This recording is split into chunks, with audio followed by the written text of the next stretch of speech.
নমস্কার। ওমর দরদিয়ার আজকের পর্বের রিভিউ নিয়ে বাংলা সিরিয়াল সমাচার তোমাদের সামনে এসে গেছে। তো আজকের পর্বের রিভিউতে যেটা দেখা যাচ্ছে যে অনিরুদ্ধর বাবা এসেছে অনিরুদ্ধদের কাছে। তো বলছে যে সৎসঙ্গে স্বর্গবাস আর অসৎসঙ্গে সর্বনাশ। তো সর্বনাশ তো অলরেডি করেই ফেলেছিস। তো বাণী তখন ঠিক লাগে না। বাণী বলছে যে আপনারা কথা বলুন, আমি একটু আসছি। তখন অনিরুদ্ধ বলছে না বাণী, তুমি কোথাও যাবে না, তুমি এখানেই থাকবে।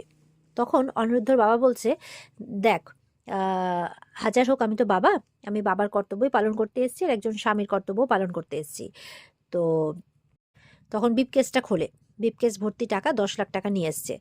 তো সাথীকে দেয়। তো বলছে যে এ নাও সাথী, এখানে 10 লাখ টাকা আছে, আশা করি কিছুদিন তোমাদের চলে যাবে। আর কিন্তু আমার দুটো শর্ত আছে, মানে দুটো কথা ছিল আর কি। তখন অনিরুদ্ধ বলছে ও আচ্ছা, শর্ত নিয়ে এসছেন, তাহলে তো এই বাবার কর্তব্য হ্যান ত্যান এইসব কিছু না বললেও পারতেন, ডিরেক্টলি বলে দিতেন আপনার শর্ত আছে। তা কি শর্ত শুনি? মানে বাণী বলছে যে আপনি মেসোমশাইকে আগেই কেন ভুল বুঝছেন, আগে শুনে নিন যে কি চাইছেন উনি।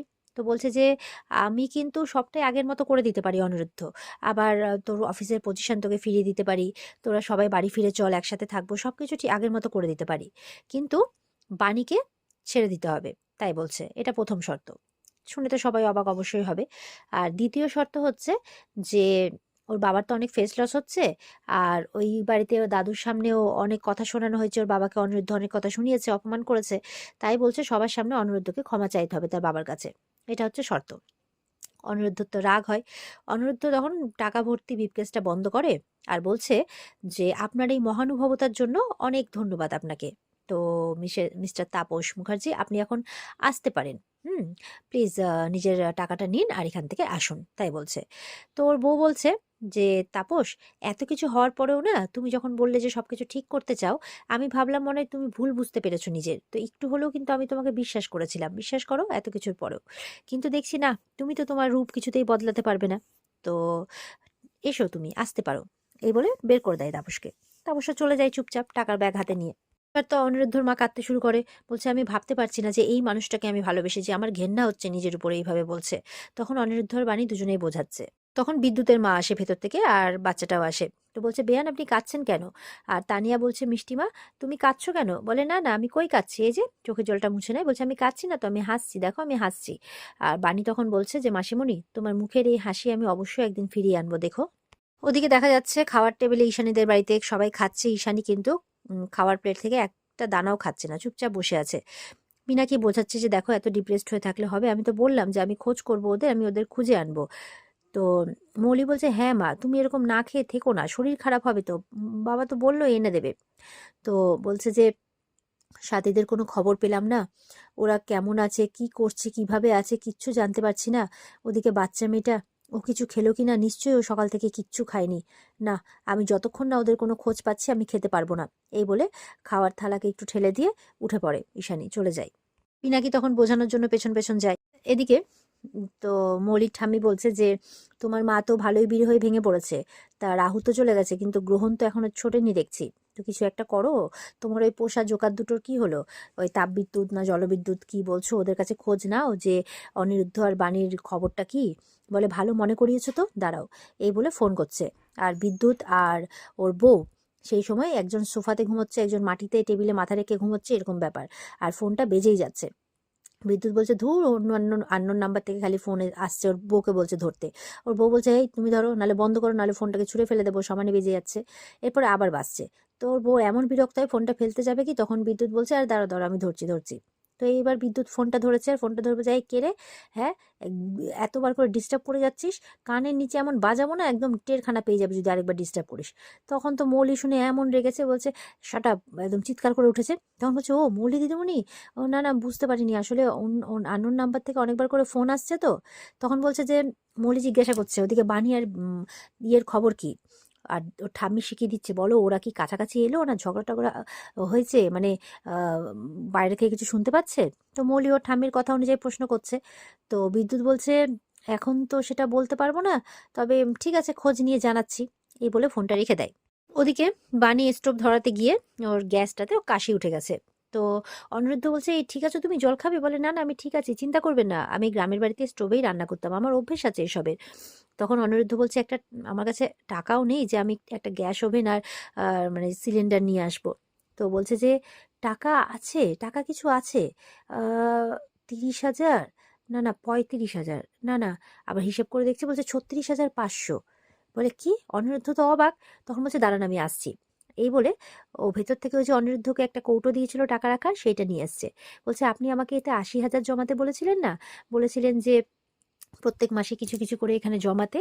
আর অনিরুদ্ধ তখন মনে পড়েছে, বলেছিল যে তুমি জমিয়ে তুমি নিজেই নিজের মেয়ের স্কুলের ফিস ভরতে পারবে, এভাবে বলেছিল। তো বলছে যে অত তো আর জমাতে পারিনি, তাই এটা এটা জমিয়েছি। আমার মনে হয় এতে কিছু মাসকা বাড়ি আর বাড়ির কিছু টুকিটাকি আর টাকা যদি বাঁচে তাহলে একটা গ্যাস সিলিন্ডার ওভেনও হয়ে যাবে। তো বলছে ব্রিলিয়ান্ট বানি, তুমি ভাবতে পারছো তুমি কি করেছো? তুমি ভাবতেও পারছো না তুমি কি করে ফেলেছো। এই মাত্র এই কয়দিনে তুমি এতগুলো টাকা জমিয়ে ফেলেছো। সত্যি তুমি যদি কোনো বিজনেস স্কুলে পড়তে না, তাহলে তুমি একদম মানে ভালো বিজনেস অ্যাডভাইজার হতে পারতে, মানে টপ ফিনান্সিয়াল অ্যাডভাইজার হতে পারতে তুমি, তাই বলছে। কিছুক্ষণ পর দেখা যাচ্ছে বানি কিছু বাজারপত্র করে এনেছে, মাসিমণিকে ডাকছে। অনিরুদ্ধ একটু ফোনে কথা বলছে, তাই একটু আস্তে কথা বলতে বলছে। তো বানি ভেতরে যায়, ভেতরে গিয়ে টাকা পয়সা গুনছে। তখন অনিরুদ্ধ এসে বানিকে বলছে, বানি, একজন বিজনেস অ্যাডভাইজারকে পাওয়া গেছে যিনি মিটিং করতে রাজি হয়েছেন। আসলে রয়্যান চ্যাটার্জি ছাড়ার পর থেকে তো কেউ সেরকমভাবে মিটিং করতে রাজি হচ্ছিলেন না, তো এনাকে পাওয়া গেছে। বানি বলছে, বা তাহলে তো খুব ভালো খবর। বলে না, মিটিং হওয়া মানে কিন্তু চাকরি হয়ে যাওয়া এমনটা নয়। আর অনিরুদ্ধর মা কিন্তু বাইরে থেকে শুনছে। বলছে অ্যাটলিস্ট উনি দেখা করতে চাইছেন, এটাই অনেক। বানি বলছে এই সবকিছু আমার জন্য হচ্ছে, জানেন তো? আপনিও যে আমার জন্য কেন সারা দুনিয়ার সাথে লড়ে বেড়াচ্ছেন কে জানে। এটা শুধু শুধু আমার জন্য সবার সাথে সম্পর্ক খারাপ করার কোনো দরকার আছে কি? তাই বলছে। অনিরুদ্ধ বলছে তুমি আমার স্ত্রী বানি, তাই দরকার আছে। তোমার অসম্মান মানে আমারও অসম্মান। তখন বলছে মিস্টার চ্যাটার্জি, আপনি তো জানেন যে আমাদের মধ্যে তো স্বামী স্ত্রী সেরকম সম্পর্ক নেই, বলে শুধু শুধু কেন আমাকে এত ঋণে বাঁধছেন, তাই বলছে। বাইরে অনিরুদ্ধর মা তখন বিদ্যুতের মাকে ডেকেছে। দিদি শুনুন, দেখুন ওরা কি করছে। ওরা দুজন দুজনের এত ভালো চায়, কিন্তু ভালো চাইতে গিয়ে গিয়ে দুজন দুজনকে দূরে ঠেলে দিচ্ছে এতটাই, ওরা সেটা নিজেরাও বুঝতে পারছে না। দুই মায়ে মিলে মিলে এবার প্ল্যান করছে ওদের দুজনের আজকে রাত্রে ফুলসজ্জা করাবে।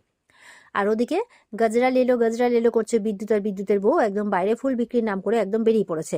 বেরিয়ে পড়েছে তো পড়েছে, একদম ডিরেক্টলি ফ্ল্যাটেও ঢুকে পড়েছে, একদম তাদের ঘরে উকিঝুঁকি মারতেও শুরু করে দিয়েছে। তো তারা যে ফুলসজ্জার প্ল্যানিং করছে এই সব কিছু ওরা শুনে ফেলেছে। তো হঠাৎ করে একটু কি হয়, বিদ্যুৎ পালিয়ে যায়, বিদ্যুতের বউ হুমড়ি খেয়ে পড়ে সে বাড়ির ভেতরেই। তখন তো মানে ইয়ের বিদ্যুতের মা আর অনিরুদ্ধর মা এরা দুজন দেখে অবাক, মুখে ঘোমটা টেনে আছে, তাই বিদ্যুতের মা চিনতে পারেনি। বলে আপনি কে? বলে কিছু না কিছু না, ফুল বিক্রি করতে এসেছিলাম তো, ফুলবালি, আমি ফুল বিক্রি করতে এসেছিলাম, মানে আমি কামবাইও। তো আপনাদের কাজের লোক লাগবে কি? বলে না, আমাদের কাজের লোক লাগবে না, বেরো এখান থেকে, বিদ্যুতের মা বলছে। আর অনিরুদ্ধর মা বলছে নিচে গার্ড তো আপনাকে চেনে, যদি প্রয়োজন পড়ে তাহলে আপনাকে খবর করবো, তখন আপনি আসবেন, এখন লাগবে না। তো এই বলে চলে যায়। আর বাইরে বেরোতেই বিদ্যুৎ একদম সঙ্গে সঙ্গে মৌলিকে খবর দিয়ে দেয় যে, মৌলি বলছে কি ওরা ঝগড়াঝাটি হলো, কিছু শুনতে পাচ্ছ? ওরা ঝগড়া, যে ঝগড়া হচ্ছে একদম রাতে ফুলসজ্জার প্ল্যানিং চলছে। তো এইসব শুনে তো একদম তেলে বেগুনে জ্বলে ওঠে মৌলি, আর মৌলির ঠাম্মি মিলে একদম তাদের বিরুদ্ধে প্ল্যানিং করতে শুরু করে দেয়। এদিকে দেখা যাচ্ছে দুই মায়ে তো ফুলসজ্জার প্ল্যান করেছে। তো এবার আর্য অন্তরাকে ডেকেছে, তারা ঘরটা সুন্দর করে সাজাচ্ছে, আর ঘরটাতে কাউকে যেতে দিচ্ছে না, সেখানে তানিয়া আছে আর ওরা দুজন আছে। আর এদিকে অনিরুদ্ধ বলছে মা এবার খেতে বসতে হবে, তো ডেকে আনি ওদেরকে। ওর মা বারণ করেও পারে না আটকাতে। এবার অন্তরাকে ডাকতে গেছে, তখন অন্তরা বেরিয়ে আসছে, না ভেতরে ঢোকা যাবে না, ভেতরে ঢুকলে তো পাসওয়ার্ড লাগবে। বলে কি পাসওয়ার্ড লাগবে? বলে হ্যাঁ, কি তানিয়া তাই তো? এবার তানিয়া বেরিয়ে এসে বলছে হ্যাঁ বাবা, ঢুকলে পাসওয়ার্ড লাগবে। বলে ও আচ্ছা, এই পিসি আর ভাইজিকে মনে হচ্ছে আবার কিন্ডার গার্ডেনে ভর্তি করতে হবে, তাই বলছে। ওদিকে বাণী ডাকছে অনিরুদ্ধকে যে আপনি আসুন, এসে শতরঞ্জিটা পাতুন, তাহলে সবাইকে একসঙ্গেই খেতে দিয়ে দেবো। তো এই বলে অনিরুদ্ধ চলে যায়। আর ঘরের মধ্যে আবার সবাই মিলে মানে ফুল টুল দিয়ে সাজানো আবার স্টার্ট করে দেয়। ওখানে বিদ্যুতের মাও আছে। তো এবার বাইরে সবাই মিলে খেতে বসেছে। তো বাণী শুধুমাত্র বড়ি দিয়ে মাছের ঝোল রান্না করেছে আর ভাত। তো এবার বাণীর শাশুড়ি বলছে যে বাণী, তুমিও থালা নিয়ে এসো, আর কি কি আইটেম করেছো নিয়ে চলে এসো, সবাই সবার মতো বানিয়ে খেয়ে নেবে, তাই বলছে। এবার তো বাণী মনে মনে বলছে এই রে, আমি তো শুধু এক তরকারি ভাতই রান্না করেছি, এবার কি করি। তো বাণী রান্নাঘরে গেছে, গিয়ে তো বুঝতে পারছে না কি করবে। এবার অনিরুদ্ধ বলছে, ওর মানে বাণীর মা আবার ডাকছে তো শাশুড়ি মা, যে কোথায় বাণী, এসো। বলে হ্যাঁ মা আসছি। তো অনিরুদ্ধ বুঝতে পারে গলাটা কেমন যেন একটা নার্ভাস শোনাচ্ছে। তো বলছে কি হলো? ও আচ্ছা আচ্ছা, ও তো মনে হয় আর কিছু রান্নাই করেনি, যাই তো গিয়ে দেখি একবার। তো অনিরুদ্ধ যেতে যাবে কি, ততক্ষণে বাণী একটা প্রিপারেশন করে নিয়ে চলে এসেছে। তো বলছে দেখো তো সবাইকে, তোমরা এখনো খেতে শুরু করোনি, তবে এই আইটেমটা খেয়ে দেখো তো, বলো তো কেমন হয়েছে, এটা আমার বাবার রেসিপি। এই বলে সবাইকে দিচ্ছে। তো অনিরুদ্ধ বলছে এটা নিশ্চয়ই লাস্ট মিনিট আইটেম। তো তো বানি চুপ করে আছে। বলছে, কিন্তু লাস্ট মিনিট প্রিপারেশনটা এত তাড়াতাড়ি করলে কি করে? তুমি তো শুধু বড়ি দিয়ে মাছের ঝোল রান্না করেছিলে। বলছে যে, আর বলবেন না, ওই মাছের ঝোল রান্না করার সময় কিছু বড়ি না থেকে গেছিল। তো সেই বড়ি দিয়ে আর একটু সর্ষে দিয়ে, কাঁচা লঙ্কা দিয়ে এই আইটেমটা ঝট করে বানিয়ে ফেললাম। তখন অনিরুদ্ধ বলছে, সত্যি তুমি পারো। তো এই বলে যাই হোক, খাওয়া-দাওয়াটা আপাতত হয়ে যায়। বানি আর অনিরুদ্ধ যে এরকম চুপচুপ করে কথা বলছে সেটা আবার ২ মায়ে লক্ষ্য করছে। আর অনিরুদ্ধর মা বলছে, আমাদের ফুলশয্যার প্ল্যানিংটা যাতে সফল হয়। এদিকে বিদ্যুৎকে নিয়ে মৌলিরা ওই শর্ট সার্কিট করবে, ফ্ল্যাটের মধ্যে আগুন লাগাবে। ওই প্ল্যানিং করেছে। বিদ্যুৎ সেই কাজে লেগে পড়েছে।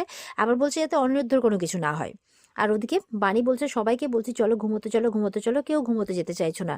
বলছি এখানে একটা ঢালা বিছানা করে দিই, তাও কেউ ঘুমোতে যেতে চাইছো না। কেন বলো তো? তানিয়া বলছে, মাম্মা একটু কানামাছি খেলে নিই তোমার আর বাবার সাথে, তারপর আমি ঘুমিয়ে পড়বো, প্রমিস। তখন ওর বাবা কিছু বলতে এলে ইয়ে বলছে, বানি বলছে, আপনি একদম ওকে তোল্লাই দেবেন না। আর মেয়েকে বলছে যে, তোমাকে বলেছিলাম না এই কয়দিন বাবার কাছে একদম বায়না করবে না।